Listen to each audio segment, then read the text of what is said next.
Sports Note for Tuesday, July the 9th, and I said that I had a special one coming for you guys early this week, and this is actually that piece, and yes, this is actually me doing two in a week.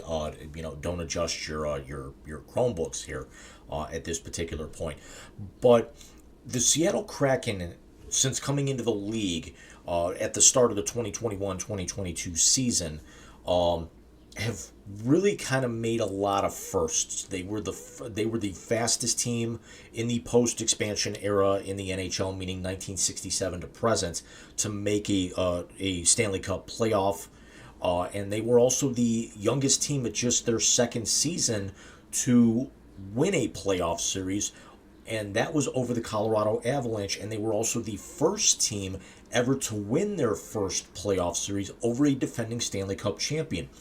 The Kraken also kind of tore down to the studs and rebuilt the old Key Arena with a lot of other very, very nice aspects to where it's a very sought-after ticket in the city of Seattle, and in the hopes that they can land an NBA team back now that they have an NHL team.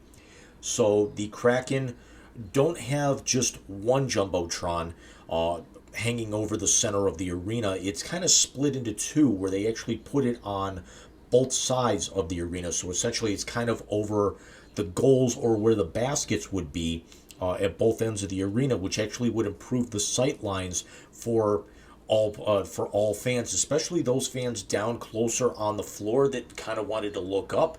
So this way they're not completely straining. They only have to look up slightly, and they can actually see the one on the other side of the arena a lot clearer than having to again look up or possibly being in a corner.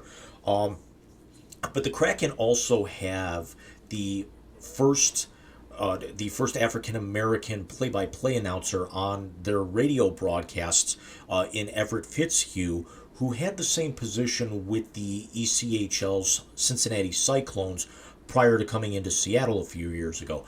Now the Kraken have made even more history, and that's bringing in 32-year-old Jessica Campbell as the first female assistant coach in the over 100-year history of the National Hockey League.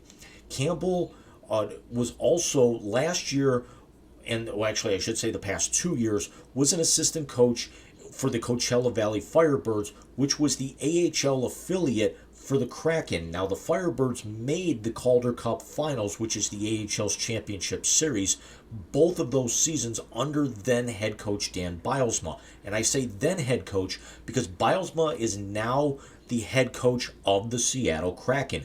Dave Hackstall, the Kraken's first and only coach to that point, was fired after 3 seasons in late April, and then Bylsma was hired on Memorial Day weekend, and one of his first tasks was starting to fill out his coaching staff. Well, naturally, for the performance that Jessica Campbell got out of the Firebirds the last 2 seasons, she certainly was going to be a front runner and was officially named to that position. Now, last year, Bylsma kind of instilled with her, whereas the NFL has position coaches, you've got a quarterbacks coach, you've got a linebackers coach, you've got a receivers coach, you've got a special teams coach, etc.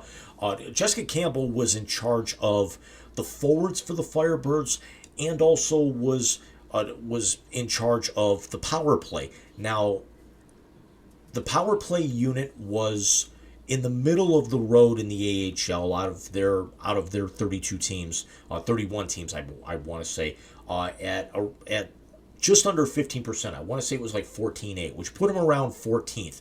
But the Kraken had the number 6 scorer in all of the American Hockey League in a forward who's expected to crack their lineup for opening day next year, and we'll touch on that here in a couple of moments. But the Kraken also led the AHL in goals per game at 3.5, and they also averaged just shy of 2 shots more than the Colorado Eagles for second place in the entire AHL. The Firebirds shot 34.6 shots per game. The Eagles were 32.65. And the name of that player was Cole Lind. He finished 6th overall in scoring with 65 points, and it's likely going to be one of the very, very last names that's going to be on the cut line, assuming things don't kind of shape up a little bit, or he really blows their doors off in the preseason, of making the opening night roster for the Kraken when the regular season gets underway for them October 8th at home against my St. Louis Blues.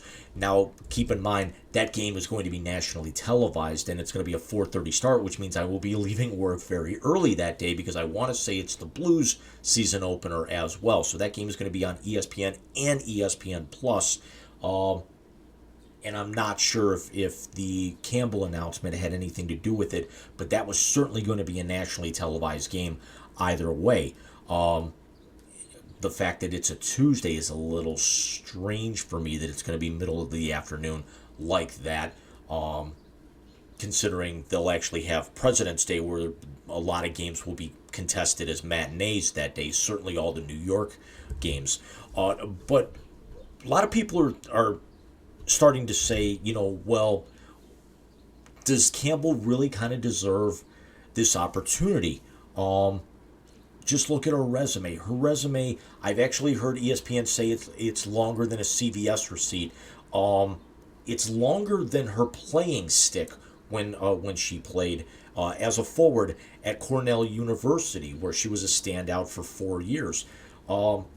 Campbell is not only played 3 seasons professionally in the Canadian Women's Hockey League, which with the Calgary Inferno, she was named an All-Star 2 of those years. Her rookie season, she was named as a captain of one of the 2 squads, something that a rookie has never seen. And then she also ended up scoring a goal the following season.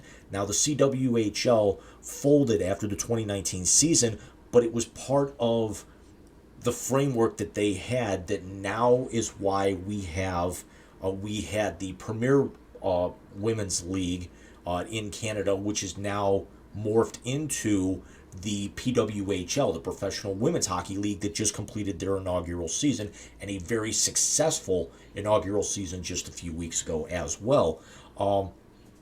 But Campbell, after playing 3 seasons with the Inferno, then played a season in Sweden in one of their top tier leagues. It wasn't the top tier, and I'm going to out of respect of absolutely butchering the pronunciation, it was essentially Sweden's version of the AHL. It wasn't a developmental, but it was a lot like the soccer leagues overseas, where it's a tier system. So they were on the second tier, and there was a possibility of teams playing well enough to where they could be, elevated to the top tier.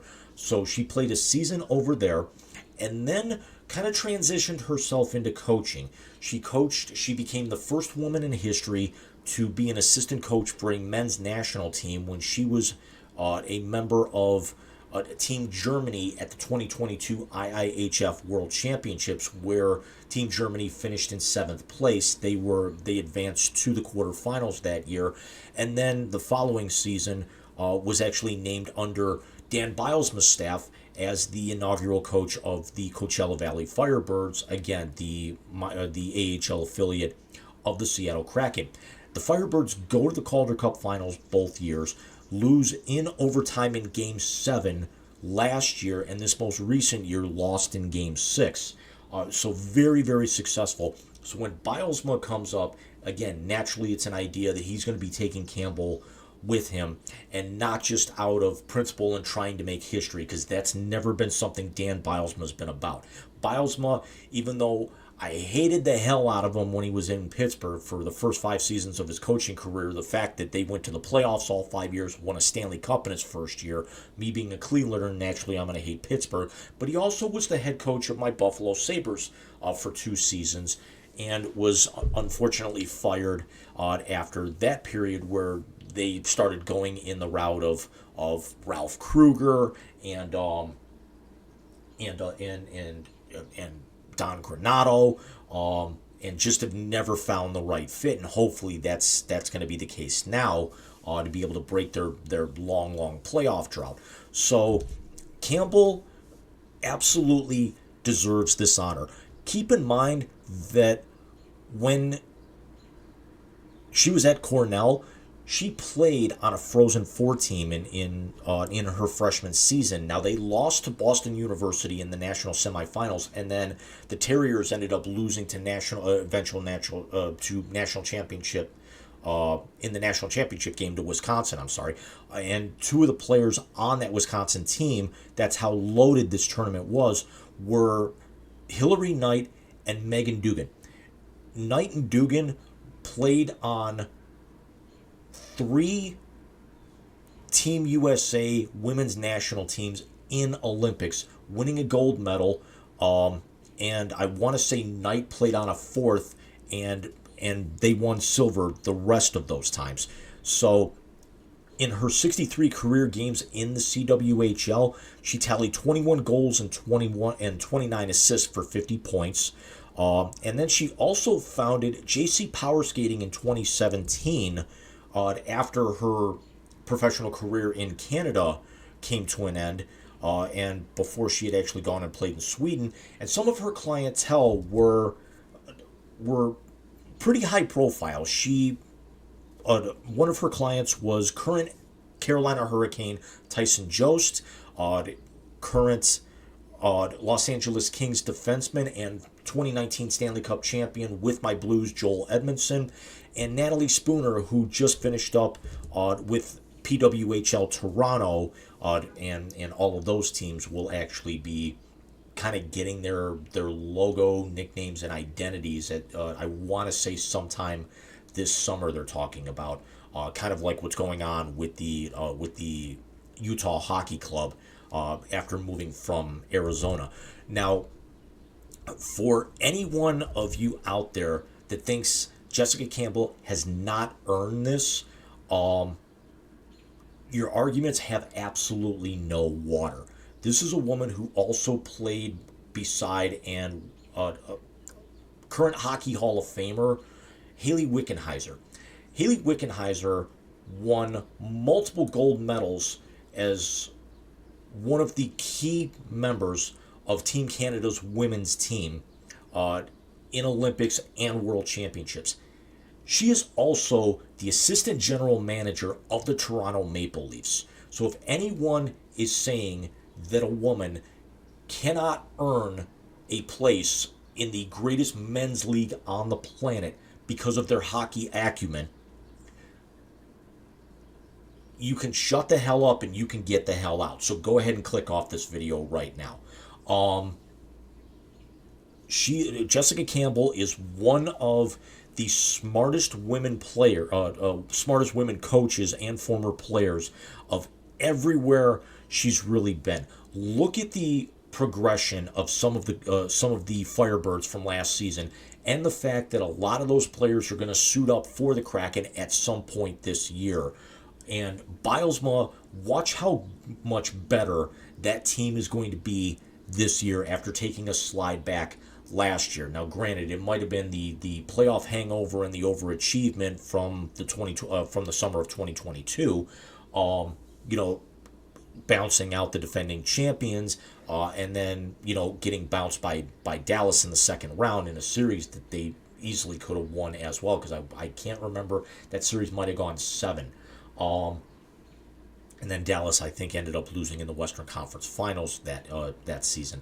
But as it says in the title, Jessica Campbell did not break a glass ceiling. She did not grab a brass ring. She did not break down a barrier or a wall or anything like that.